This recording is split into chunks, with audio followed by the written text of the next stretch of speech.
वहीं अब हिसार से चंडीगढ़ का सफर आसान हो गया। हिसार से चंडीगढ़ के लिए पहली फ्लाइट आज उड़ेगी। आज उड़ान भरेगी। सीएम सैनी इस फ्लाइट को हरी झंडी दिखाएंगे। हिसार से शाम 4:55 पर यह फ्लाइट रवाना की जाएगी।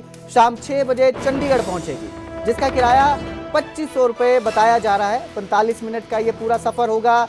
48 सीटर ये जो है फ्लाइट होगी, एयरबस होगी, अलायंस एयर की ये फ्लाइट है। बता दें कि फिलहाल हिसार एयरपोर्ट से अयोध्या और दिल्ली के लिए उड़ान सेवाओं का संचालन किया जा रहा है। सप्ताह में 2 दिन, शुक्रवार और रविवार को अयोध्या के लिए फ्लाइट जाती है। प्रधानमंत्री नरेंद्र मोदी ने 14 अप्रैल को हिसार एयरपोर्ट से अयोध्या के लिए हवाई सेवा का उद्घाटन किया था, जिसके बाद अब हिसार से चंडीगढ़ के लिए भी जो सेवा है वो शुरू की जा रही है। आज इस सेवा का शुभारंभ किया जाएगा। जो सीएम रहेंगे हमारे चंडीगढ़ के सफ़र की शुरुआत करेंगे और बताया जा रहा है कि सीएम सैनी जो हैं वो खुद इस फ्लाइट में सफ़र कर सकते हैं, चंडीगढ़ के लिए आ सकते हैं। शाम 4:55 पर हिसार से ये फ्लाइट रवाना की जाएगी। इस खबर पर ज़्यादा जानकारी के लिए मेरे सहयोगी अंकित हमारे साथ जुड़े हैं। अंकित, क्या कुछ अपडेट ये जो सफ़र शुरू होने वाला है इसको लेकर? अंकित, आप सुन पा रहे हैं मुझे? बिल्कुल बिल्कुल, आवाज आ रही है आपको? जी बिल्कुल। अब हिसार से चंडीगढ़ की भी फ्लाइट शुरू होने जा रही है और उसका शुभारंभ जो है वो आज से होने जा रहा है। आज खुद मुख्यमंत्री नायब सैनी हिसार से फ्लाइट में बैठ करके चंडीगढ़ तक सफर करेंगे और उससे पहले चंडीगढ़ से ही वो हिसार के लिए जाएंगे और फिर उसी फ्लाइट के अंदर बैठ करके 4:55 पर वो फ्लाइट हिसार से चलेगी महाराजा अग्रसेन एयरपोर्ट से, जो कि चंडीगढ़ इंटरनेशनल एयरपोर्ट पर पहुंचेगी। तो 5:55 के आसपास उसके पहुंचने की उम्मीद है।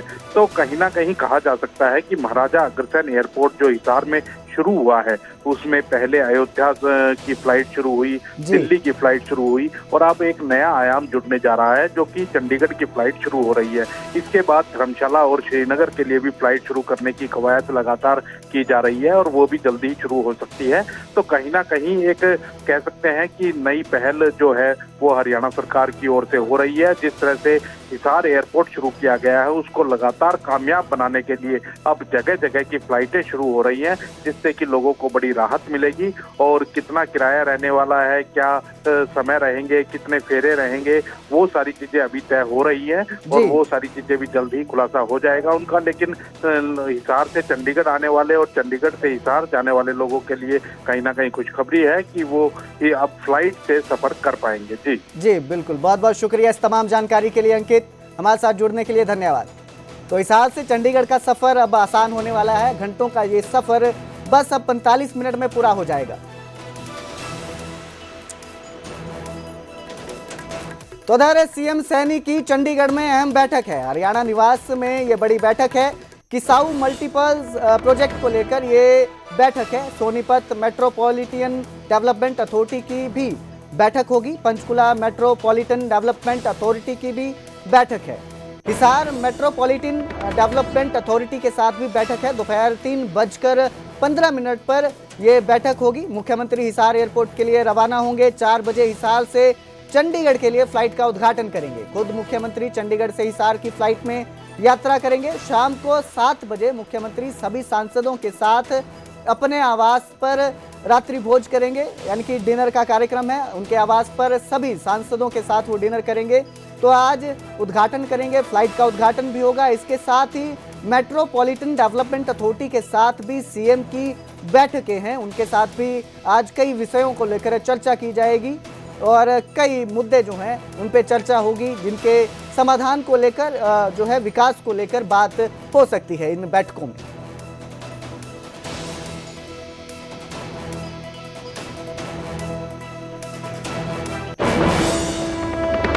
तो वहीं राज्यसभा सांसद सुभाष बराला का कांग्रेस पर बड़ा हमला नजर आया। उन्होंने कहा कि हरियाणा कांग्रेस में कोई इच्छा शक्ति नहीं बची है, इसलिए तय नहीं कर सके। अभी तक भी सीएलपी लीडर का नाम जो है वो नहीं तय कर पाए। तो ये बड़ा हमला किया है सुभाष बराला का। ये हमला है कांग्रेस पर कि अभी तक भी वो सीएलपी का जो अपने लीडर है उनका नाम नहीं तय कर पाए। उनमें इच्छा शक्ति खत्म हो गई है, कांग्रेस में इच्छा शक्ति नहीं बची है। तो बड़ा बयान है सुभाष बराला का कांग्रेस पर हमला है। कहा कि कांग्रेस की इच्छा शक्ति खत्म हो चुकी है, इसीलिए वो कोई भी सीएलपी लीडर का नाम तय नहीं कर पाए। सरकार के 11 वर्ष पूरे हो रहे हैं, ऐसे में देश भर में कई कार्यक्रम हैं। खुद बीजेपी राष्ट्रीय अध्यक्ष जेपी नड्डा भी आज एक प्रेस कॉन्फ्रेंस को संबोधित कर रहे हैं। आइए जानते हैं राज्यसभा सांसद सुभाष बराला का इस 11 वर्ष पर क्या प्रतिक्रिया है। सर, किस तरीके से आप इसको देख रहे हैं? देखिए, संकल्प से सिद्धि, ये 11 साल, यानी कि जो संकल्प लिए थे 11 साल पहले केंद्र में भारतीय जनता पार्टी की सरकार आने से पहले, जब आदरणीय नरेंद्र मोदी जी भारतीय जनता पार्टी की तरफ से प्रधानमंत्री पद के उम्मीदवार घोषित हुए थे, मुझे लगता है जितने संकल्प लिए थे सब संकल्प सिद्धि तक पहुँचे हैं। चाहे वो युवा हो, महिला हो, गरीब हो या फिर किसान हो, ऐसे सब वर्गों के कल्याण की जो कल्पना की थी, जो संकल्प लिया था, सारे संकल्प पूरे हुए। आज देश में एक बड़ा परिवर्तन आया है। आप देखते हैं कि देश के अगर आधारभूत ढांचे की बात करें, आज पूरे देश के अंदर रोड की कनेक्टिविटी देखिए, आज पूरी दुनिया से भी अच्छे रोड, दुनिया के जो विकसित देश हैं उनसे अच्छे रोड अगर आज बन रहे हैं तो भारत के अंदर बन रहे हैं। उनसे अच्छी रेल कनेक्टिविटी अगर आज कहीं हो रही है तो आज भारत के अंदर हो रही है। अब देखिए आप, चिनाब नदी के ऊपर जम्मू कश्मीर में जो कटरा से और श्रीनगर को जोड़ता है रेल मार्ग, वो कितना ज़बरदस्त बन करके तैयार हुआ है।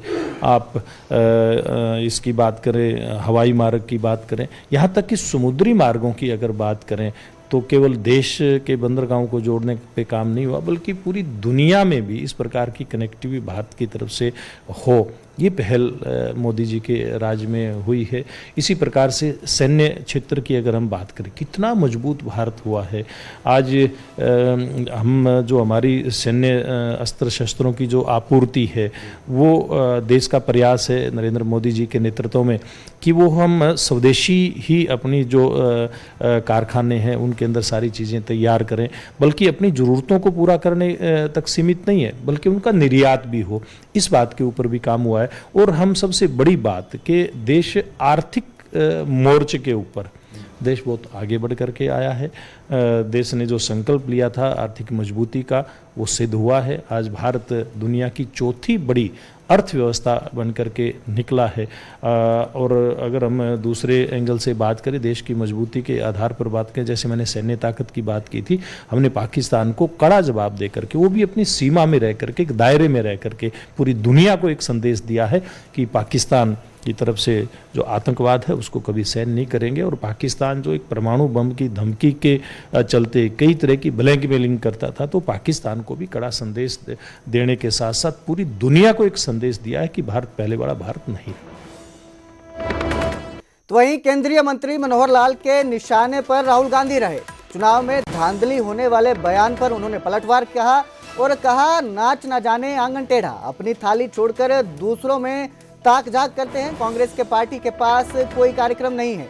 तो ये बड़ा बयान पलटवार सामने आया है। राहुल गांधी के चुनाव में धांधली वाले बयान पर केंद्रीय मंत्री मनोहर लाल ने निशाना साधा और कहा कि नाच ना जाने आंगन टेढ़ा, अपनी थाली छोड़कर दूसरों में ताक झाक करते रहते हैं।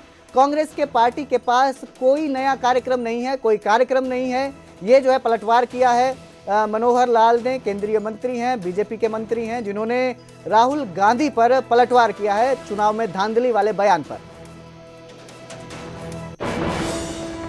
आंगन टेढ़ा, अब उनको काम तो करना आता नहीं है। कैसे पार्टियां चलाई जाती हैं, कैसे चुनाव लड़े जाते हैं, कैसे लोगों को अपने साथ जोड़ा जाता है, इस प्रकार का कार्यक्रम किसी प्रकार का उनके पास नहीं है।